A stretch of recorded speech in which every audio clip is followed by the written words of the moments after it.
Men zanjabil ildiziman. Sovuq tegdimi? Men va asalni iliq suvga aralashtirib, iching, viruslarni haydab, yog'larni eritaman. Biz shafran poyalarimiz. Kechqurun bizni iliq suvga damlab iching, kayfiyatni ko'taramiz. Asabni tinchlantirib, immun tizimini kuchaytiramiz. Biz ziramiz.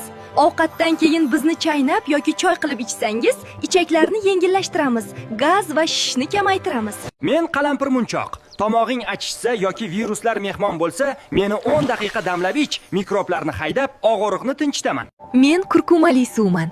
Har tong meni yarim choy qoshiqda iliq suvga solib ichsangiz, ichak va jigarni asrab, tanani tozalayman. Biz qora murchmiz. Bizni yanchib kurkuma bilan ichsang, kuchimiz 100 barobar oshadi. Mikroblarga yo'l bermaymiz va tanangni tozalaymiz. Biz sedanamiz. Ertalab bizni iliq suvga solib yoki asal bilan iching, immun tizimini mustahkamlaymiz va tanaga tabiiy antibiotik bo'lib xizmat qilamiz. Bizni doim iste'mol qiling. Chunki biz tabiiy antibiotiklarmiz. Shunday foydali ma'lumotlarni olish uchun esa bizga obuna bo'ling.